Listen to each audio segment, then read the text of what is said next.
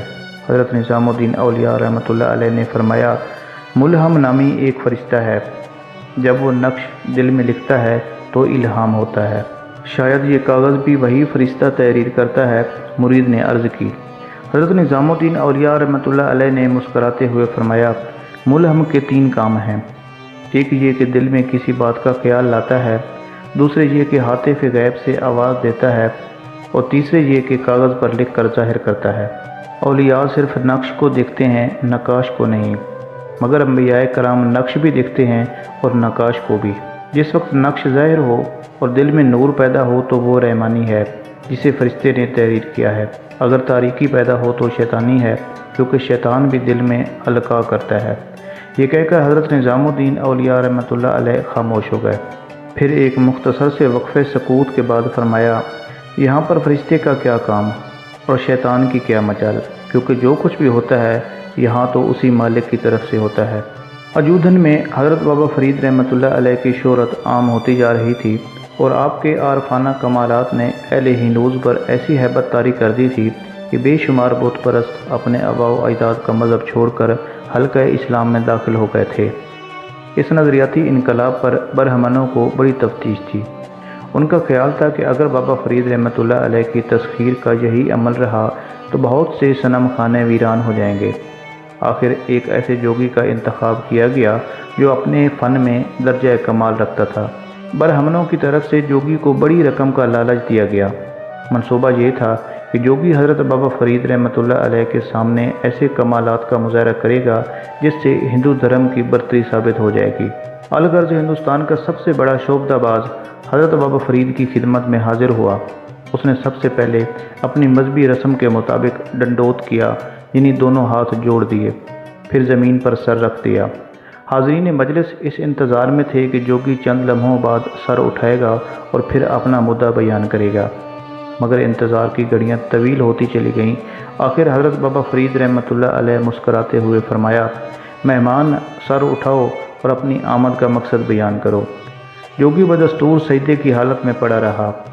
حضرت بابا فرید نے کئی بار اٹھنے کے لیے کہا، مگر جوگی اپنے جسم کو ہلکی سی جنبش بھی نہ دے سکا۔ حاضرین مجلس حیران تھے کہ جوگی کو کیا ہو گیا ہے۔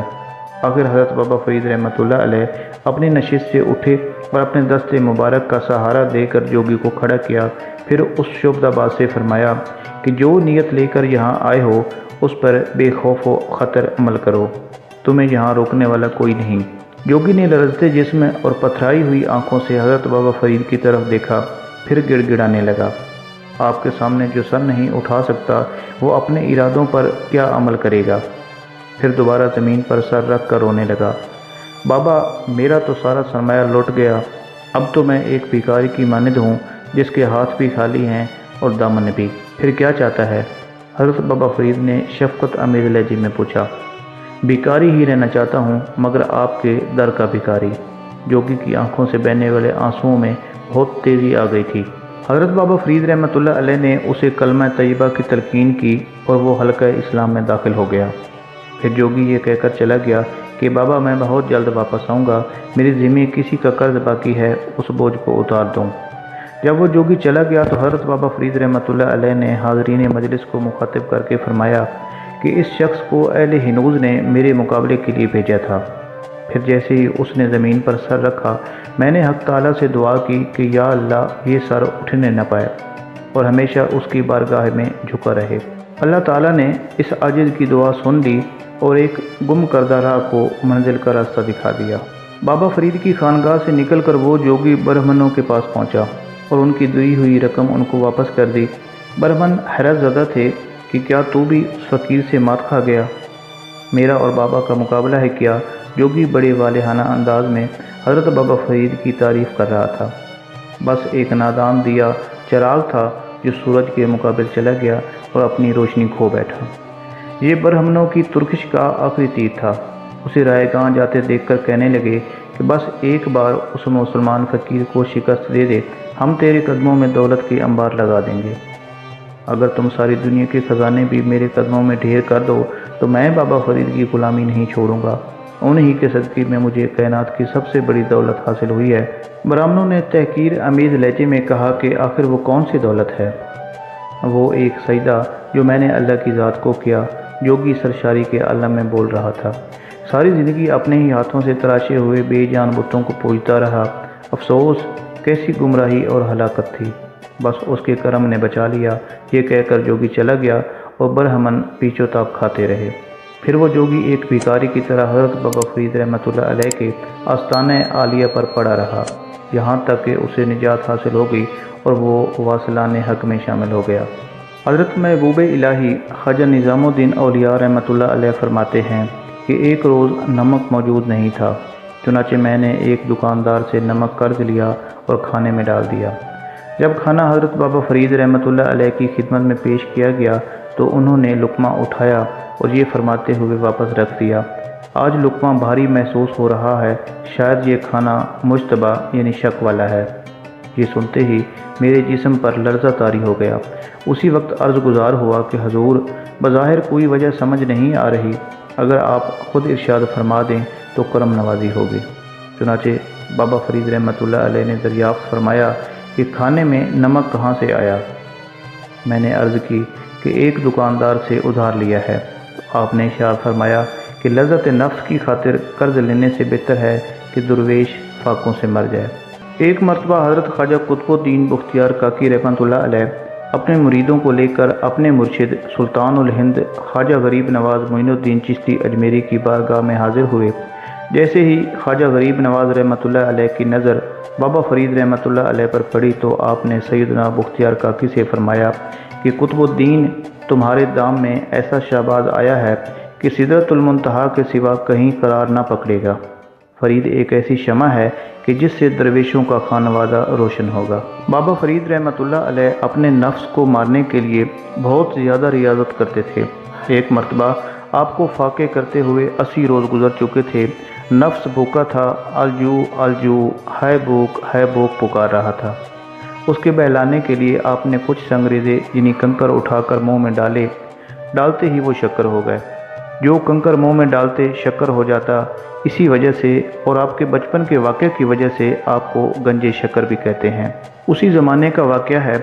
حضرت شیخ عبدالحق محدث دہلوی رحمۃ اللہ علیہ اپنی مشہور تصنیف الاخبار الاخیار میں تحریر فرماتے ہیں کہ ایک بار چند سوداگر اونٹوں پر شکر لاد کر جا رہے تھے۔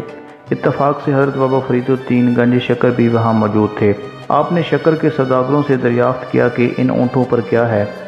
سادہ لباس کی وجہ سے سوداگروں نے حضرت بابا فرید کو کوئی ضرورت مند انسان سمجھا، اسی لیے ازراہ مذاق کہا کہ یہ نمک کی بوریاں ہیں، تمہیں کیا چاہیے؟ بابا فرید نے سوداگروں کی اس طنز کا اثر قبول نہیں کیا اور نہایت خوش دلی کے ساتھ فرمایا کہ تم کہتے ہو تو پھر نمک ہی ہوگا۔ شکر کے سوداگر مسکراتے ہوئے آگے بڑھ گئے اور حضرت بابا فرید خانگاہ میں واپس تشریف لے آئے۔ پھر جب وہ سوداگر اپنی شکر فروخت کرنے کے لیے بازار پہنچے اور بوریاں کھولی گئیں تو سب کے سب حیرت زدہ رہ گئے۔ بوریوں میں شکر کی بجائے نمک بھرا ہوا تھا۔ تمام خریدار ان سوداگروں کو برا بھلا کہنے لگے۔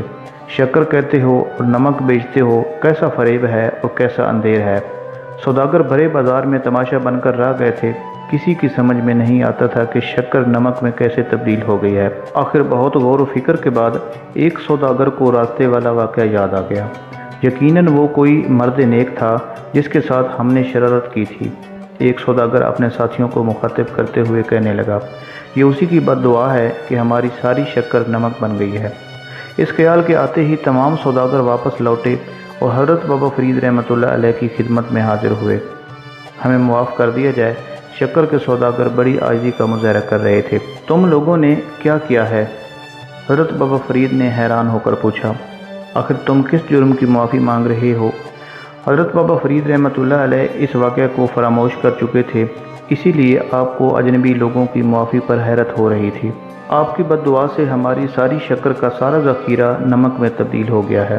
سوداگروں نے بیک زبان عرض کی، مسلمان کسی کو بد دعا نہیں دیتا۔ حضرت بابا فرید نے فرمایا، تم نے اپنے دینی بھائی سے مذاق کیا تھا، اللہ نے تمہیں اس کی سزا دے دی۔ ہمیں اپنی زبان سے کلمہ خیر ادا کرنا چاہیے، کوئی نہیں جانتا کہ کب قبولیت کی ساتھ آ جائے۔ شکر کے سوداگر اپنی اس حرکت پر سخت نادم تھے۔ آخر بابا فرید نے انہیں معاف کر دیا، کہا کہ جاؤ دوبارہ اپنے اسباب تجارت کو دیکھو، اللہ فضل کرے گا۔ جب سوداگر واپس آئے اور ڈرتے ڈرتے بوریوں کے منہ کھولے تو حیرت زدہ رہ گئے، تمام بوریاں شکر سے بھری ہوئی تھیں۔ حضرت بابا فرید رحمۃ اللہ علیہ نے دہلی کو چھوڑ کر کچھ عرصہ ہانسی، جو کہ بھارت میں ریاست ہریانہ کا پرانا نام تھا، وہاں قیام فرمایا۔ ایک مرتبہ پیر و مرشد کی زیارت کے لیے دہلی حاضر ہوئے تو انہوں نے آپ دیدہ ہو کر فرمایا، تقدیر میں لکھا ہے کہ میرے انتقال کے وقت تم میری قربت سے محروم رہو گے۔ جب لوٹ کر آؤ تو میری قبر پر حاضری دینا اور فاتحہ پڑھنا، میں تمہاری امانت یعنی کہ خرقہ خلافت قاضی حمید الدین ناگوری چشتی کے حوالے کر دوں گا۔